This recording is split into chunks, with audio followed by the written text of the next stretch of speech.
this one for the start. See how many times that we have long.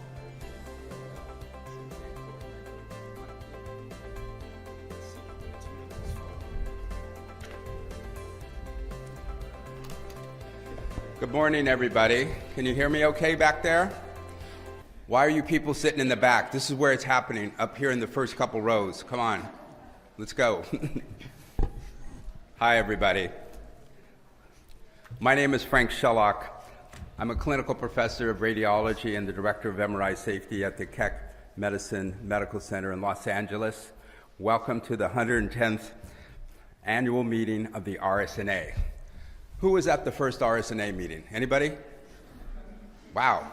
Oh no, this is your first one. I want to know who was at the first one 110 years ago. Anyway, nobody? All right. It is my extreme pleasure to introduce my colleagues, Dr. Bob Watson and Dr. Laura Del Rey Vasquez. Dr. Watson is a neuroradiologist and a professor of radiology at the Mayo Clinic in Rochester, Minnesota. And you all know that he's also the current chair of the ACR's MR Safety Committee. Dr. Del Rey Vasquez is the Advanced Medical Imaging Specialist and the MR Safety Officer at Bose Imaging Center in Sarasota, Florida. She's also an Associate Professor at the University of Houston. Today's session will cover three important MRI safety topics. First, Dr. Watson will provide an overview and present information about the new elements of the ACR's 2024 Manual of MR Safety. Next, Dr. Del Rey Vasquez will talk about the three factors responsible for most MRI-related accidents and incidents and provide guidelines to prevent these problems from occurring. Finally, I will talk about medical implants, issues, and other aspects of those products. Each presentation will be approximately 18 minutes, and hopefully we'll have time for questions and answers afterwards. If you're unable to get your question in, we'll be outside so you can talk to us later, because I know they'll want this room immediately after the session. So let's give a welcome applause to the amazing friend and colleague of mine, Dr. Bob Watson from the Mayo Clinic. Dr. Watson.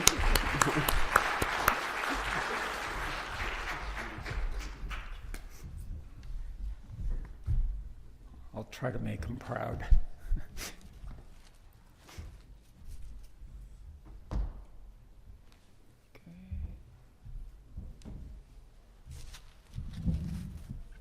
There we go.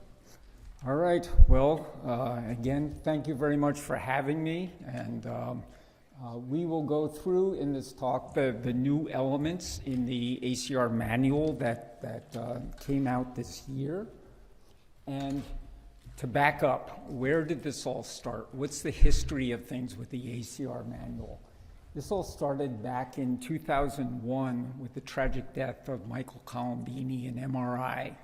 And after that, the ACR formed the Blue Ribbon Panel on MR safety. And that panel was chaired by Dr. Canal, and shortly after that, in 2002, the first white paper on MR safety came out.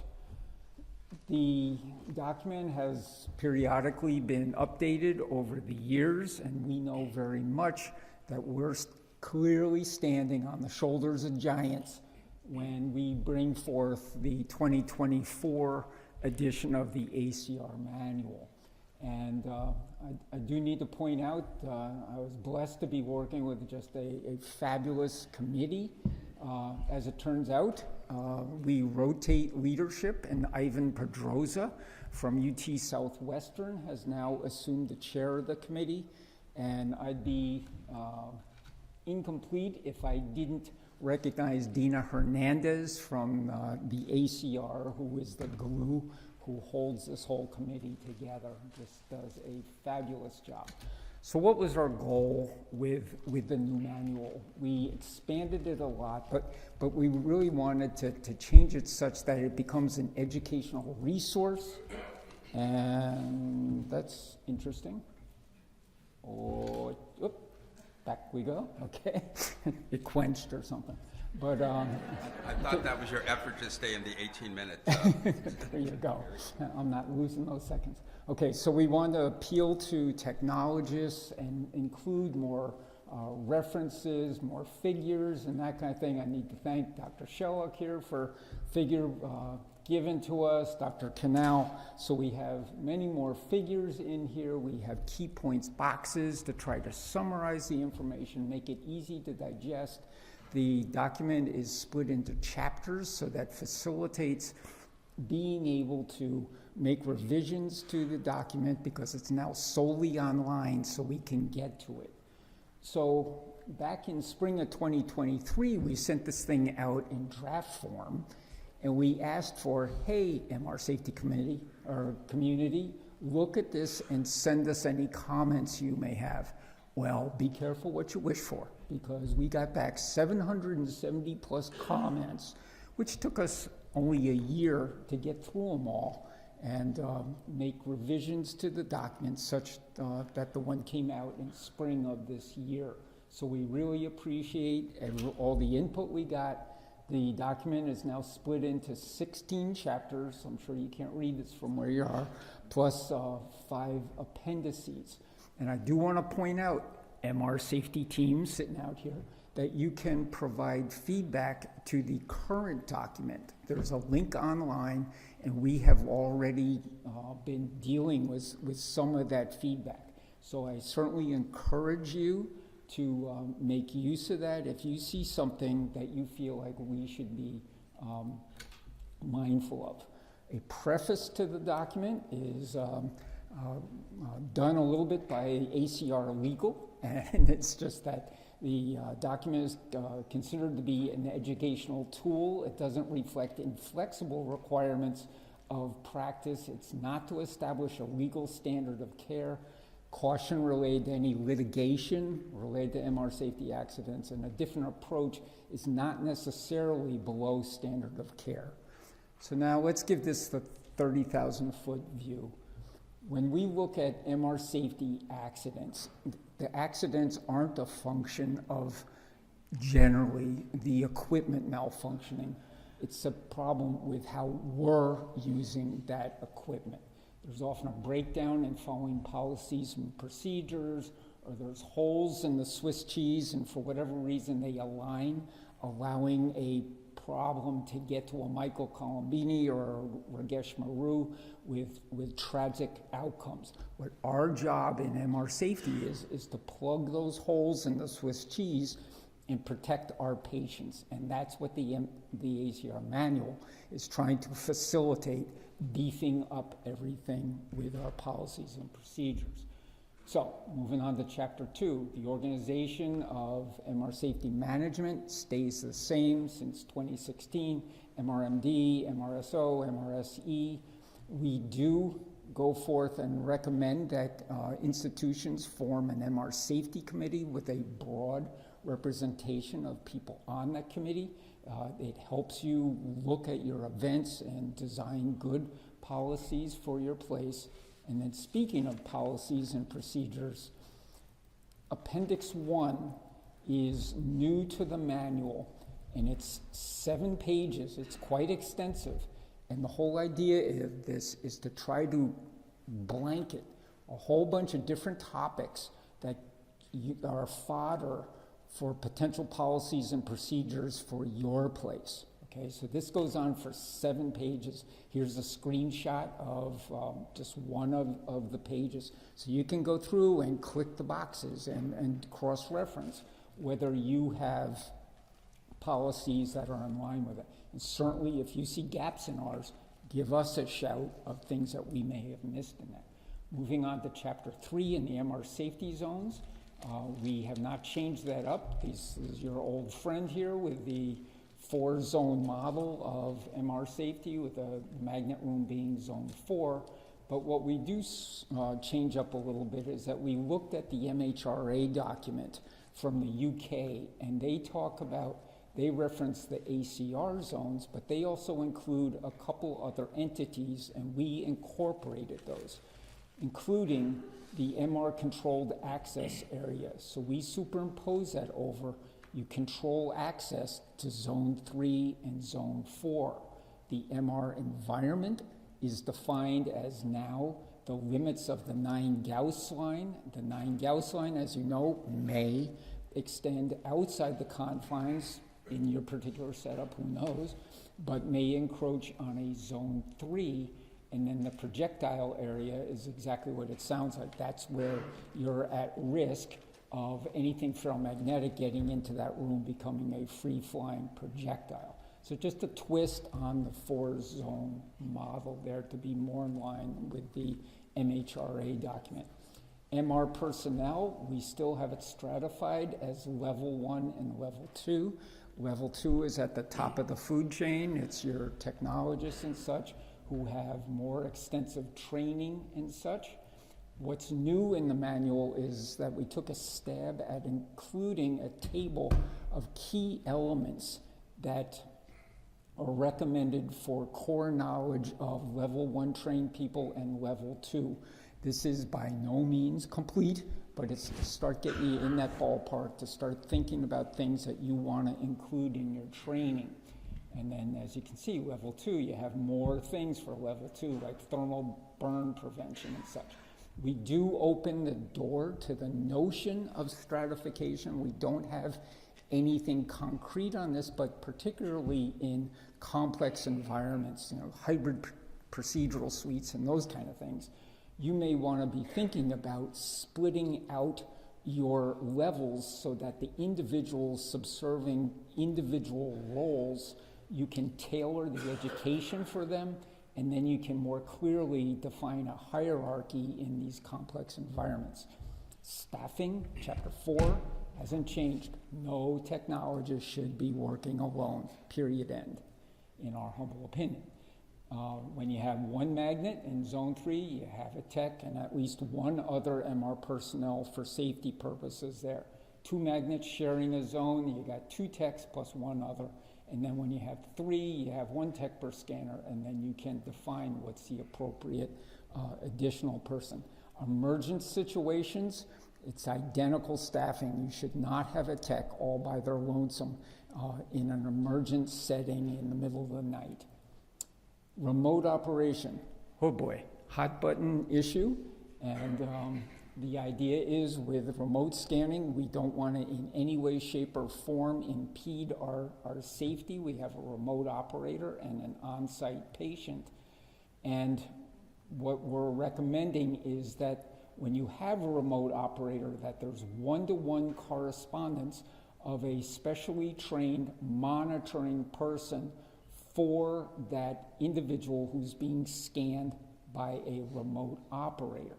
There's a lot of work being done in defining the qualifications for these people. At the present time, we recommend that there be an on-site technologist who oversees these individuals while this is all being fleshed out. We know that the tech has all sorts of specialized knowledge about how to do insulation and all that around our patients. There's a lot of work, like I say, on these on-site tech aids, and we're going to be all ears on the committee as data comes forth on this about how best to handle this. Simultaneous scanning by the remote tech is something that gets your eyebrows up. Currently, we, in quotes, discourage it, but the juggling balls here, but we're all ears to how this goes forth, especially as, some empirical data comes out about this. Full stop, final check. There's a twist on this. We have the distinction of our routine setting where the patient's gone through the scanning or the safety sheet, ferromagnetic detection, last minute stop before you go into the scanner. In contradistinction to this, in the complex hospital environment, we now recommend an augmented timeout procedure. And that's modeled on universal protocol. Before you hit your patient with anything sharp, you go through a pre-procedural timeout. We're trying to model that now for MR safety, that before you go across that threshold in a complex environment, there's a second level 2 person that you're both in agreement that it's good to go to get that complex patient across that threshold.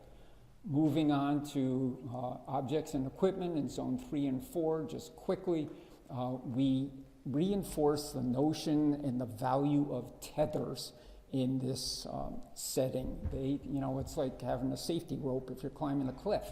Why not? So we have more emphasis on the value of tethers and how those can be helpful when you're planning a facility to build in anchor points for tethers, rarely when you have to have an unsafe wheelchair in zone 3, tether the thing up. And as previously, have a barrier across your zone 4 door when it has to be just opened temporarily, emphasis on temporarily. Pocketless attire, we up the ante a little bit. Pocketless attire is now recommended for those MR personnel that regularly work in zone 4 on a daily basis. Medical implants and devices, we expanded that quite a bit, and we also included more figures in this. And the figures we find are very helpful to have illustration here of, let's forbid, but when you see incredible susceptibility artifact from a unsafe ferromagnetic clip that's in MR versus the susceptibility you see with an MR conditional clip. There's a lot of confusion around leads and such. We have examples of, temporary epicardial leads, the thin little thread-like things, versus permanent epicardial leads and what they look like and what abandoned leads look like. Just trying to be an educational resource. Emergency switches, chapter 14. We found that there's confusion oftentimes about what these different buttons mean. So we included some pictures of them, the emergency stop button, emergency power off to the equipment, and how those look different and are different, serve different functions from quench buttons. Chapter 15, special patient and personnel considerations. Don't have time to go through all these, but we fleshed out more with each of these topics. We included a section now on large body habitus patients and what needs to be done for that, so I encourage you to check these out. Alternative MR environments, we expanded this out as well, since this certainly is a big topic these days of so many ways that our field is changing with point of care systems and all these things that we need to be mindful of going forward. To finish up on appendices, we introduced Appendix 1 with all the policies and procedures listed out. Appendix 2, MR Facility Safety Design Guidelines. We build on the previous edition and try to bullet point more things to think about when you're planning a facility. We include tables and stuff like, ooh, did we think of this? Ooh, did we think of that? And to try to make an effort for, because you certainly don't want to make an upfront expensive mistake. Emergency preparedness guidelines, we went through that and posed a bunch of questions just to think about what's unique about where you are. Are you in a place where you're prone, let's say, to hurricanes and flooding and that kind of thing? Let's just, think of these things beforehand. They're predictable surprises, as they say, and try to get ahead of the curve on this.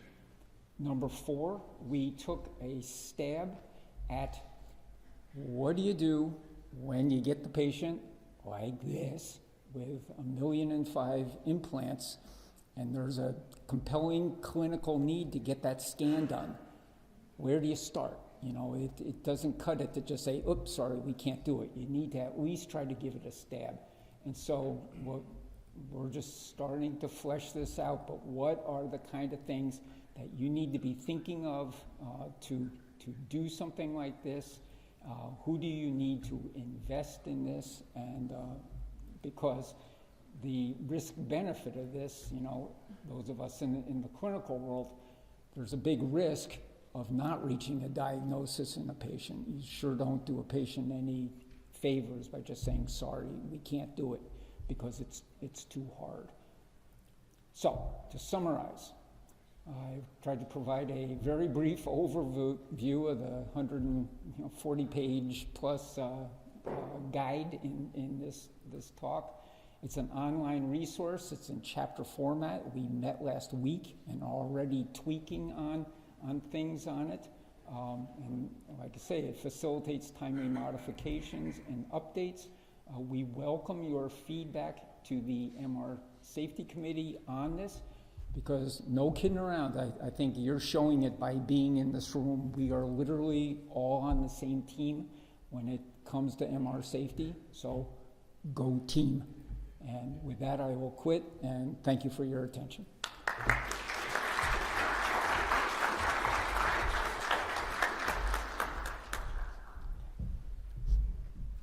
Wow, you did it, and you actually have a few seconds to spare. Can you believe that? No.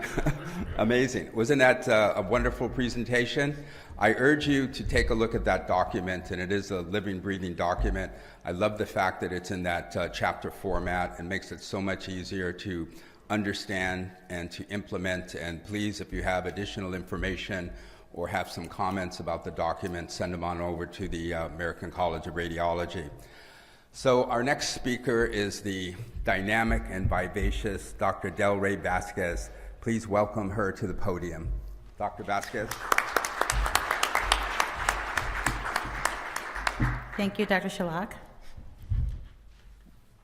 And thank you to RSNA 2024 for the inclusion to this year's presentations. If I could start it here.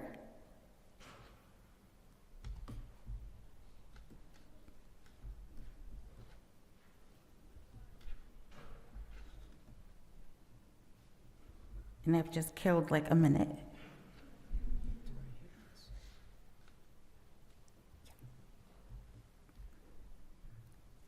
Doesn't seem to want to start for me.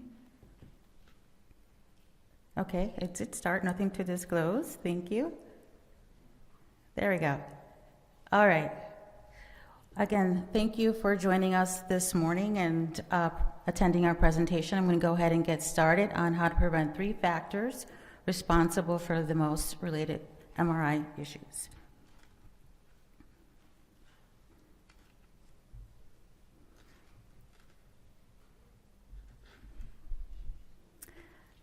Okay, so Delfino and some of her colleagues over in the FDA, they published a report in 2019, and they published their findings on the assessment of reports submitted to the FDA across a 10-year span, and these were adverse events.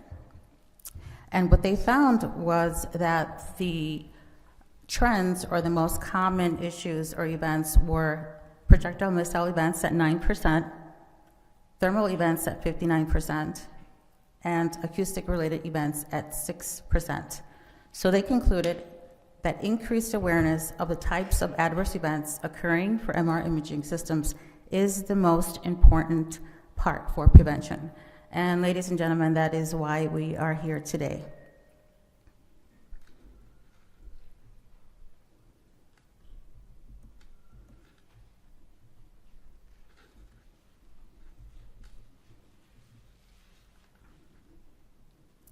So we're going to begin with controlling access to the MRI environment, and that is preventing projectile accidents.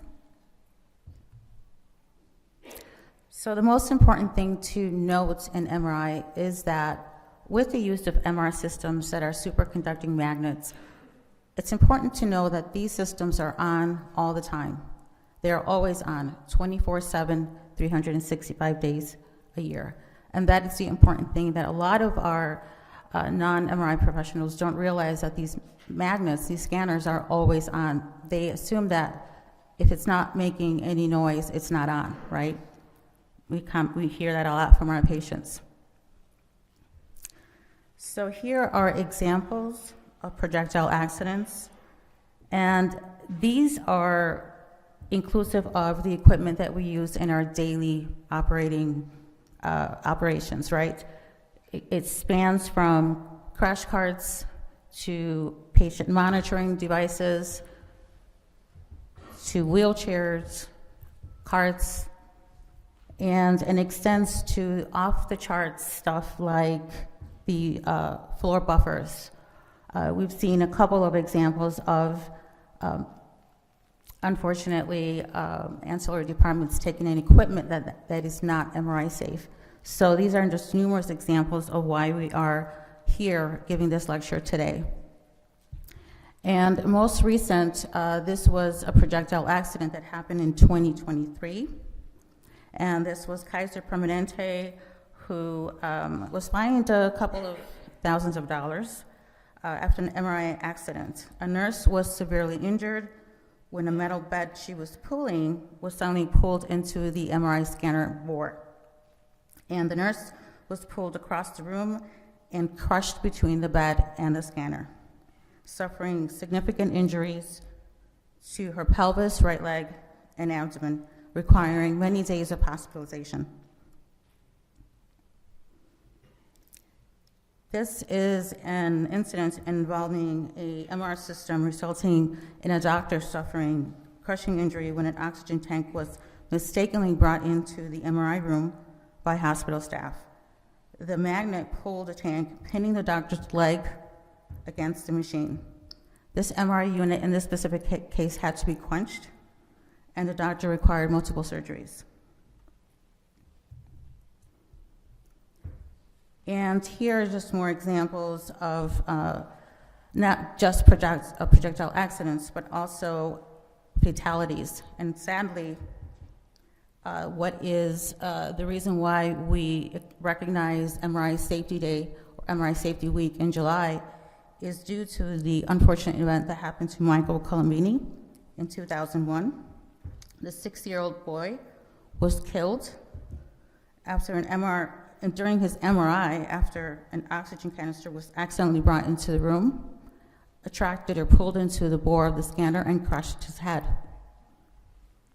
Incidentally, the reason he was in the hospital was because he had fallen and had suffered injuries while playing at a park, and they found a tumor incidentally and went through the surgeries, and unfortunately died at the hands of an MRI scanner. In 2018, a man died in India after being pulled into the MRI scanner as he was carrying an oxygen cylinder. It was drawn to the magnetic field as he entered the room, and the cylinder punctured, leading to his fatal death. In 2021, a man in South Korea died after an oxygen cylinder was pulled into the MRI scanner during the scan, and the oxygen tank struck the patient, resulting in fatal injuries. And in 2022, this was a lawyer in Brazil who had his gun that he took into the MRI scanner discharged and shot him in the abdomen. And he died days later. So we look, this is a typical signs that we have in our MRI suites, right? These are the typical signs that we see in most of the facilities: warning, danger signs, do not enter. Sometimes all of these can be a little bit overwhelming. We are having lesser and lesser spans in attention, and so some of these signs can definitely be overwhelming. So what is going to be an impact? What's going to make an impact when we're looking at these signs as we're walking in? Would it be better to have danger signs that highlight the risks that are associated with MRI? This is a danger MRI sign that will be put at the door. And because our MRI suites tend to be open, the doors tend to be open at times, there's also a floor danger sign that would be at the floor of the entry of the MRI suites. So you have two, one at the door and one on the floor. And that it makes a high impact, hopefully, to the individuals working in the MRI environment to be cognizant that there is danger involved with the MRI environment. So controlling access to the MRI environment, these are some suggestions and guidelines. MRI safety trained individuals should be monitoring the area, should be using special door locking mechanisms. You should have the danger signs posted not only on the door but on the floor, using ferromagnetic detection systems, FMDs, and of course implementing the ACR zone techniques as Dr. Watson spoke about. So FMDs have been around for a while, a couple of decades. Unfortunately, they're not widely used in our MRI environments. There are different types of FMDs available. There are the portal types. There are the ones that you scan manually, and then there are the ones that are self-standing. So these types of FMDs come in various formats and could be used to be properly used in the type of MRI environment that you work in. So what if I told you that every projectile accident could have been prevented by the proper use of FMDs? Looking at all of these events that I told you about, I'm pretty sure at every one of those events, there's at least one person that, retrospectively looking back, thinks about what could have done to prevent these injuries. And FMDs is one of the mechanisms that we have available as tools to be able to prevent these types of fatalities occurring. Also, to the zones that Dr. Watson talked about to control the MR environment. As you're all aware of, we have 4 zones. The general zone accessible to the general public. Zone 2 is where the receptionists and office staff are located. Of course, the control room, the technologists, where the technologists are sitting, that's zone 3. And then, of course, the most critical and vulnerable zone is zone 4, and that is where our scanner is present. And that is where the most dangerous, obviously the most dangerous part of the zones are. I would say zone 3 too is a little too close for comfort for me, so I always consider zone 3 as dangerous as well. So Dr. Watson spoke about some of the gowns and pocketless gowns or scrubs that are available to us. For us, for patients, one thing that we want to do to prevent from anything coming into the scanners, into the environment that is metal, is to change our patients. Even if you're planning on just, it's just a cervical spine, they're wearing a t-shirt, should be fine. You never know what patients have in their pockets, right?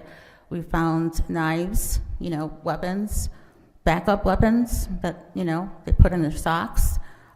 So we have some police officers who do not like to get rid of their guns and their weapons. So these are just ways to prevent from patients coming in with metal into the MRI environment.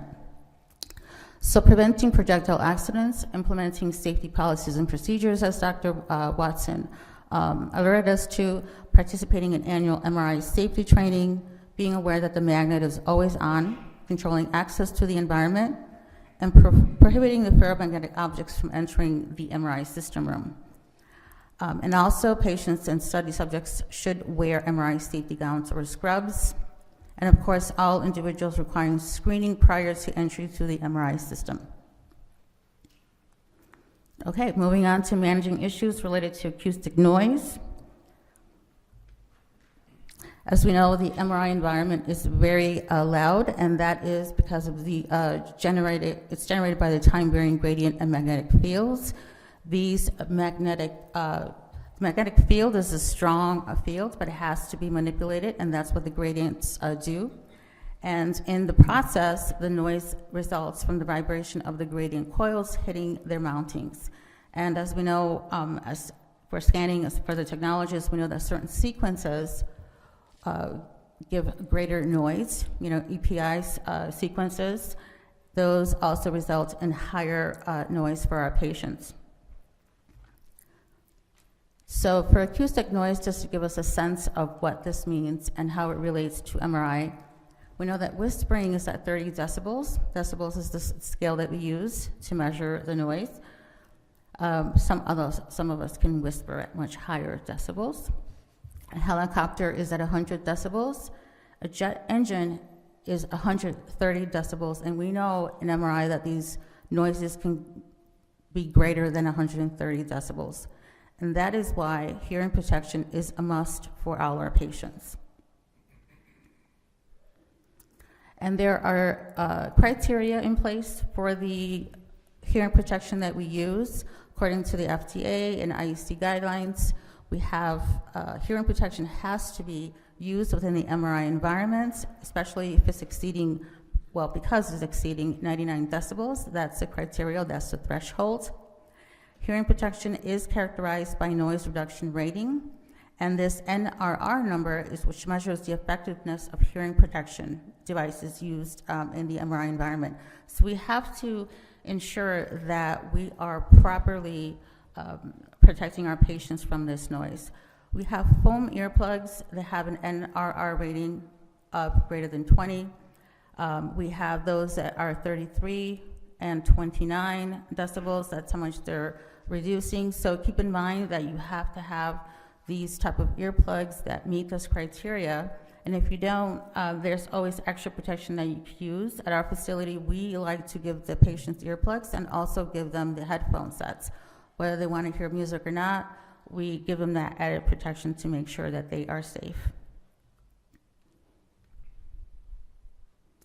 Hearing protection types, there are many types. You have some that have that little bubbled shape to help the earplugs stay better in patients.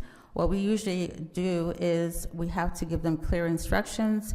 We tell them to take the earplugs and roll them and compress them firmly so that they can shrink the size down for the diameter. And then we have them hold their ear up, and then we have them put in the earplugs all the way into the ear canal, and then hopefully if they do it correctly, then the earplug will open. It's important to hold for at least 20 to 30 seconds as the former earplug expands, and that's something that we make sure that we tell them to do. I typically, as I'm raising the bed and bringing the scanner up to place to go into the bore, that's usually the time that I tell them to go ahead and start doing that process. So by the time the table lifts and goes into the bore, it's probably already done. So it's really important to give our patients really clear communication about this. So preventing burns associated with MRI is our last part. And for radio frequency fields, we know that RF energy applied during MRI. Eddy currents are induced into tissues. Currents flow through resistive tissues, and this results in that phenomenon effect of ohmic heating. We know that RF energy is thermogenic and whole body, and it could be our local heating. So possible excessive heating is related to conductive items. There are RF-induced burns, and these are the possible causes. We have the near field or proximity effects, and this is that skin-to-skin contact. Mainly what the issue is the skin contact with the transmit RF coil is what usually results in these types of injuries. And the preventing is using isolation padding or increasing your RF coil tissue distance. Conductive materials, these would be your ECG electrodes, external fixation devices, certain implants, and prevention for this is obviously following safety guidelines and your MRI labeling. Formation of conductive tissue loop, this is the skin-to-skin contact, and the prevention for this is insulation, padding, and positioning. And unfortunately, we have had RF-induced burns from first to second to third and fourth degree burns occurring in MRI. So for the near field effect, it's important to avoid direct contact between the skin and then the RF coil by using insulation or increasing coil tissue distance. This picture on the left is the patient's elbow, and on the right is the patient's abdomen who was burned by that transmit RF coil. And this was still maintaining our settings for whole body average SAR levels. So prevention of RF-induced burns, of course, avoiding direct contact between patients and transmit RF coils at a minimum of 1 centimeter of insulation, or increasing your distance. This is an example of GE Healthcare medical systems that gives a warning before they start to scan if they've made sure that they've looked at the patient's safety for that. These are examples of RF-induced burns conductive materials. This is ECG on that middle, phone, The bottom was a blanket, and the last one there is a traction from the fixation. And that one is a baby who was burned by using electrodes that were not safe. The RF-induced burns for ECG electrodes, these tend to be the most common reported. And if you Google ECG electrode burns, you'll see many examples given. This is a 4-layer of undergarments. We have patients that are wearing heat retardant technology, so you have to make sure that we change our patients. This is the main reason for that. And this is just an example of jogging pants, reduced burns due to the clothing. And as you can see, we had artifact in our images, and this is what happened with the patient.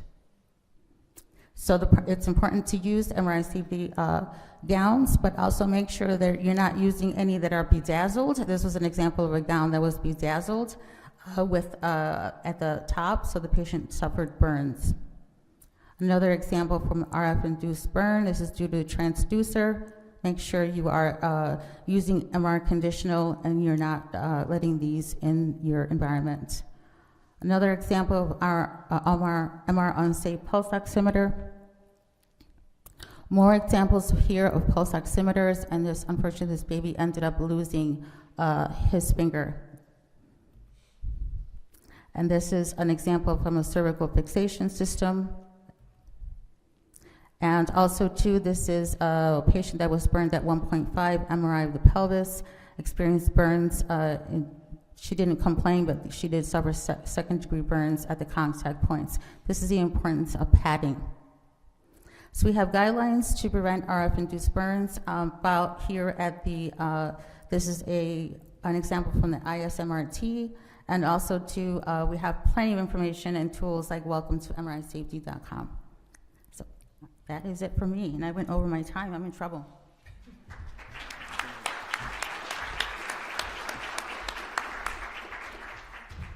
Thank you, Dr. Vasquez, for that compelling presentation. So I'm giving the last presentation. You see that we have a microphone in the center of the auditorium. So for those of you that have questions, please come up to the microphone so that everybody can hear your questions. Oh my God, it's too complicated. Okay.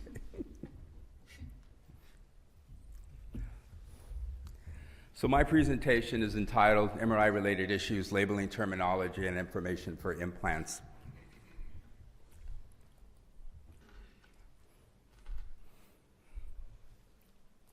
So these are the MRI-related issues that impact medical implants that are made out of metal, made out of conductive materials. First, that powerful static magnetic field can cause force and torque, and those aspects of that static magnetic field can cause something to move or dislodge and potentially harm the patient.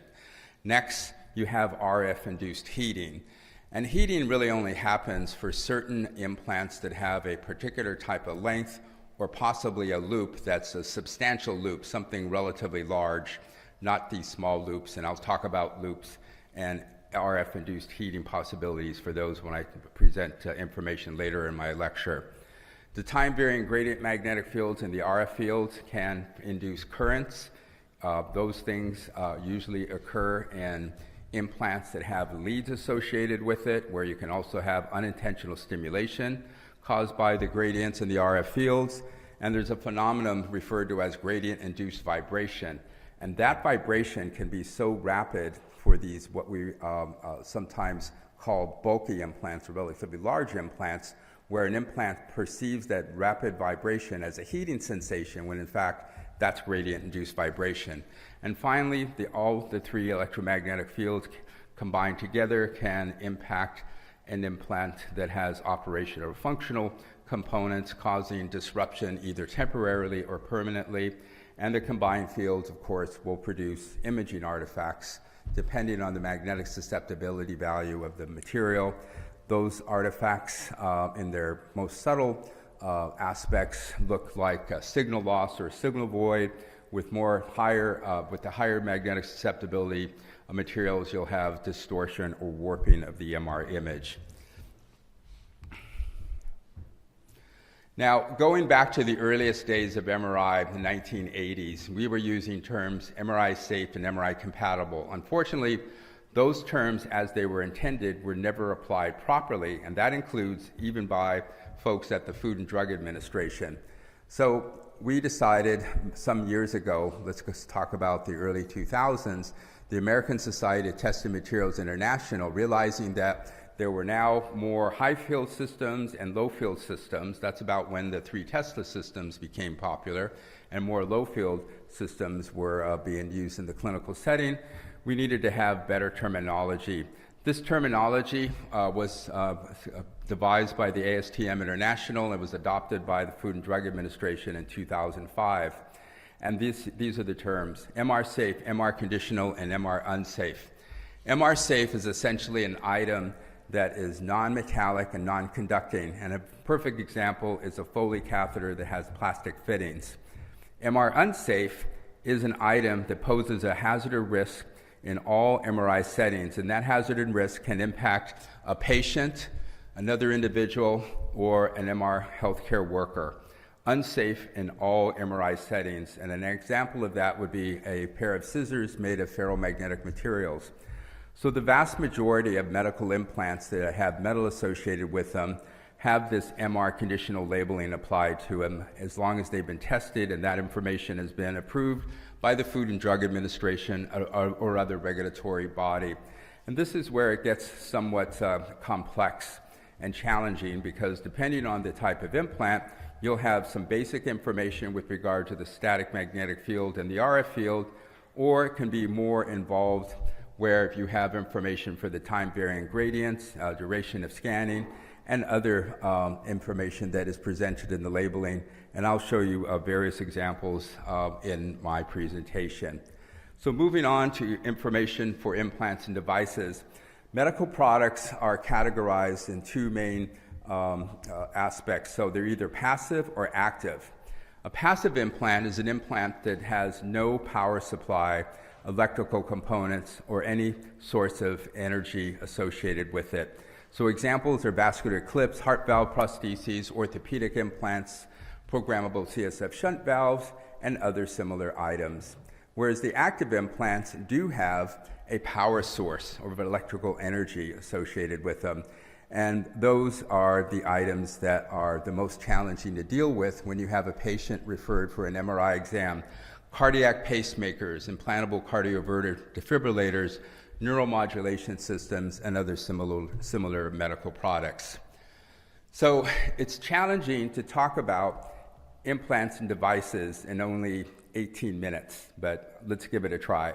Going back to the early days when we were just starting out with MR, we did some simplistic testing, and we were mostly concerned with force and torque, so the static magnetic field, never realizing how RF fields could produce enough energy in the interface between the implant and the tissue to produce a burn injury. And so, the earliest publications, like going back to 1980s, in fact, I was looking at the literature. In 1988, I published a compilation, and it only reported information on 127 implants. Now we have tens of thousands of implants that have MR labeling. They've been tested and labeled relative to the use of MRI technology. So I'm going to talk about general labeling guidelines for passive implants specifically, and I'm going to provide information for unusual and/or new implants during the remainder of my talk. We have many instances where the technologist, the MRI technologist, the radiographer, or anybody operating the MR system has challenges when they're faced with screening patients, where they identify an implant, and now it's their task to identify what the information is with respect to the labeling, apply that labeling information, and ensure safety for the patient. But, is that really a great way of doing things? It's very time-consuming. Let's, agree on that. And as such, some years ago, I decided to develop general guidelines for certain passive implants in an effort to facilitate and streamline the screening procedure. Let's look at orthopedic implants. These are the largest amounts of metallic materials that are implanted in patients, from things like total hip prostheses, total ankle, total shoulder prostheses, total knee prostheses, and of course, internal fixation systems where you have rods, pins, screws, and connectors. There are a cervical disc replacement device, there are telescoping rods, there are all types of orthopedic implants that are passive internal orthopedic implants. These are very challenging to test because they have so many different component parts and so many different dimensions.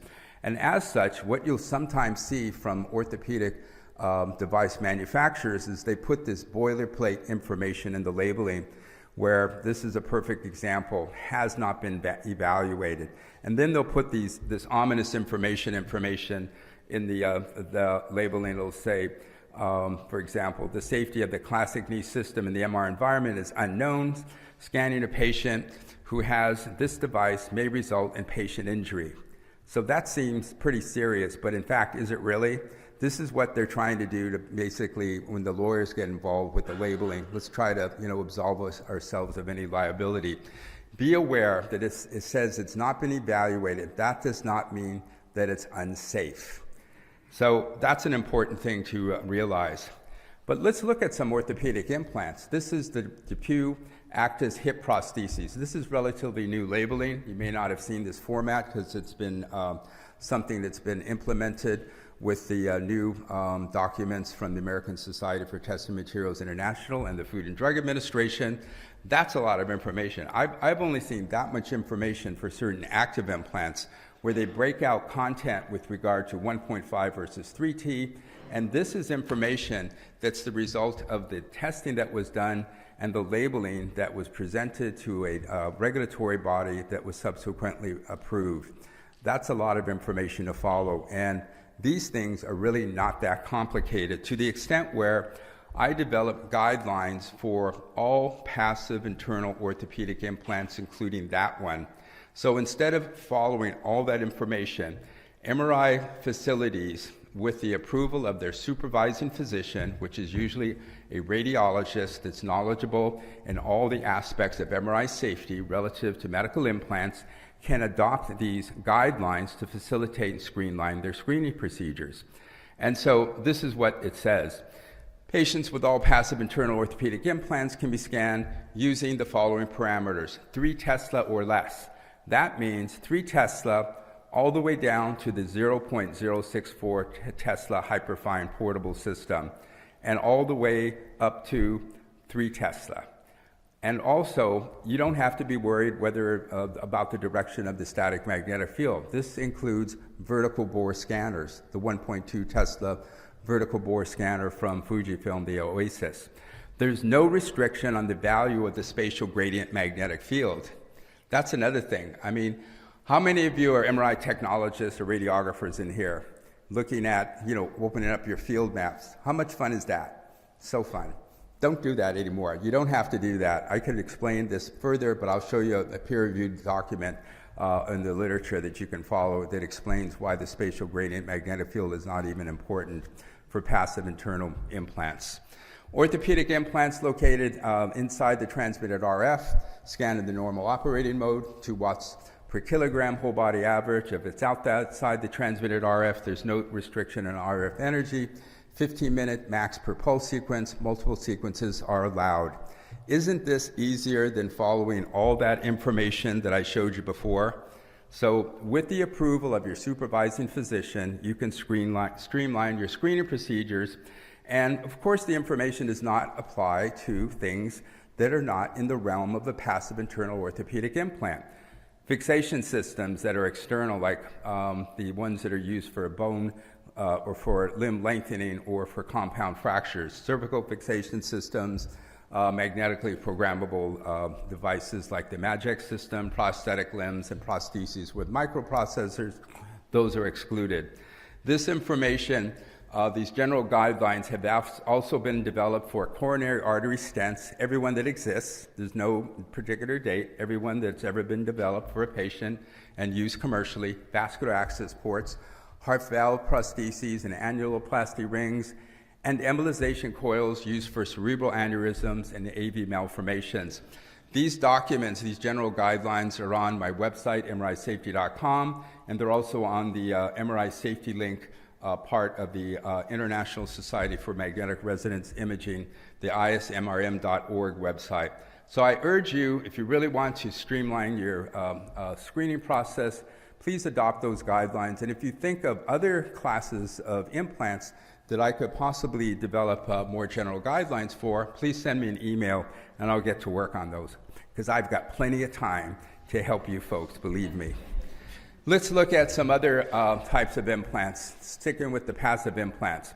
Continuous glucose monitoring devices, or CGM devices, are critical.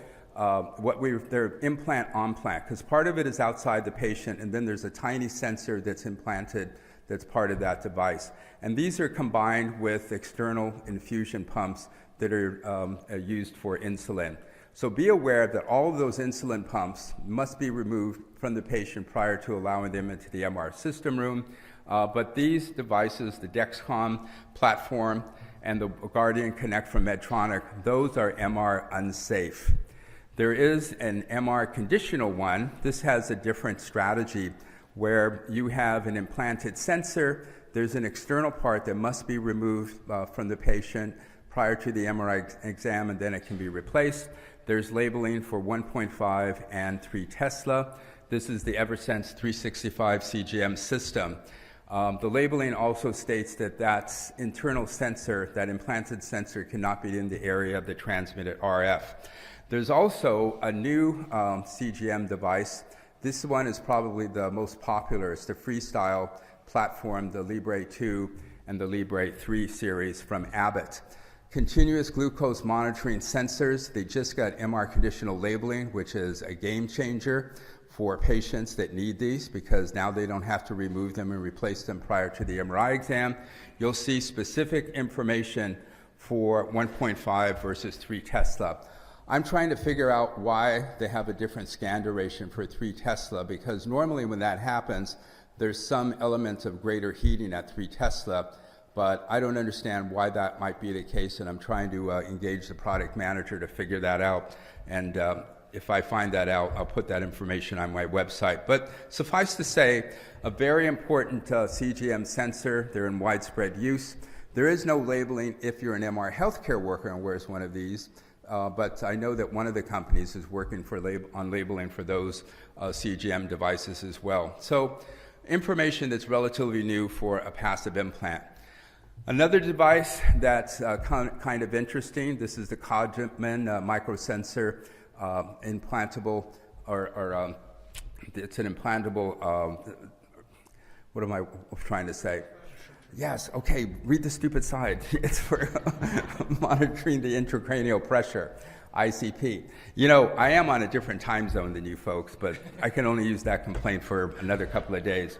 So this one's somewhat complicated because the technologist has to make sure that the catheter is wound up into concentric 6-centimeter loops. So, you know, I often get people say, what about the loops? We're seeing loops here. Aren't loops a problem for RF-induced heating? In fact, loops of the small concentric circles will actually reduce the amount of heating rather than contribute to it. So you have to prepare the patient by applying these loops.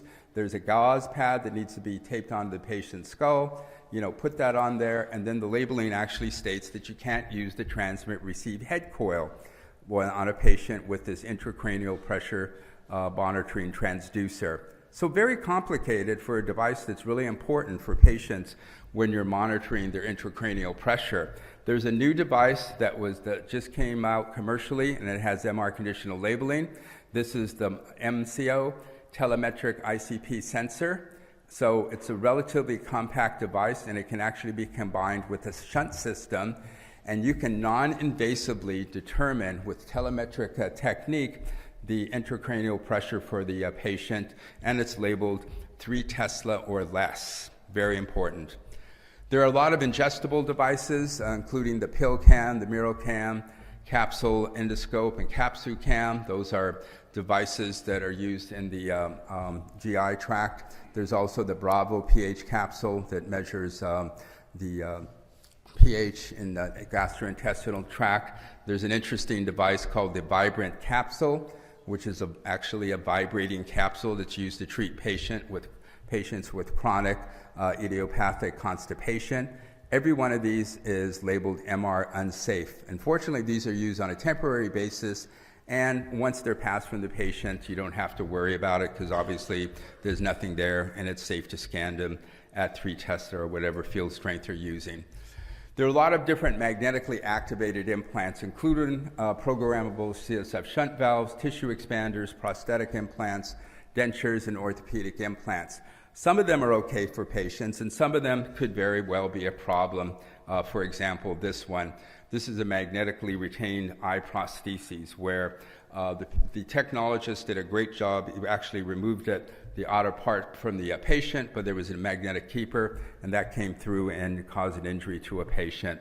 Every single breast tissue expander with a magnetic port is considered to be MR unsafe. It's labeled MR unsafe because of the magnetic field interactions and the distortion caused by that high magnetic susceptibility material.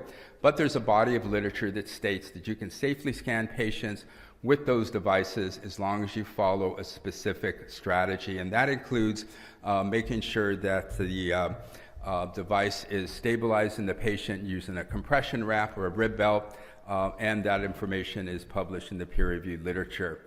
This is a game changer for patients that require breast tissue expanders where there's RFID technology that would use to detect a port. It's MR conditional at 1.5 or 3 Tesla, and importantly, only minimal artifacts exist.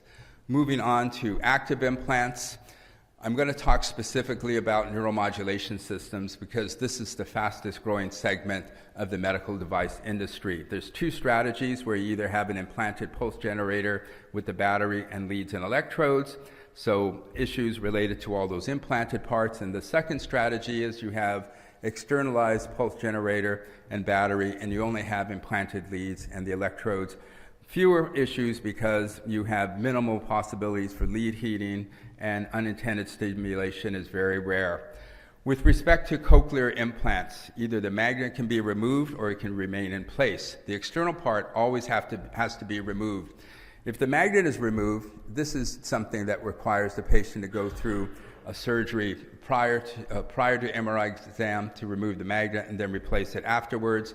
Not a great thing, but if you keep the magnet in place, you can use a compression bandage, but it still is a very uncomfortable procedure for the patient, unfortunately. A game changer with regard to this technology is now there's a cochlear implant that has a rotatable magnet that aligns to the direction of the static magnetic field, and it provides additional patient comfort. It's approved at 1.5 or 3 Tesla. That's the one from Med-El Corporation.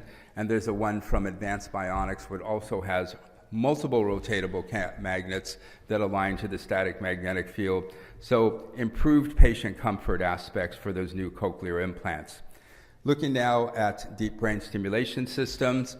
When I first saw these plain films sent to me by a neurosurgeon, I realized that we could have a problem because of all the wires and things associated with it. But very important device because look at this patient. Uncontrollable tremors, but once you turn the thing on, those tremors disappear. And thanks to the foresight of the amazing individuals at the Cleveland Clinic led by Dr. Ali Rezai, there are now deep brain stimulation systems that have a MR conditional labeling.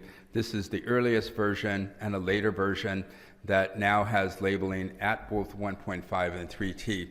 It looks like I'm going over my time. Is that even possible? So I realized that I didn't get to cover everything, and we'd hope to have another session next year at the next year's RSNA. I want to take a few moments to thank the audience because obviously you're all advocates of MRI safety. And again, I apologize for going over the time, but hey, things happen. You know, it's the first day of the RSNA. We'll do better next year, I assure you. Thank you very much for your attention.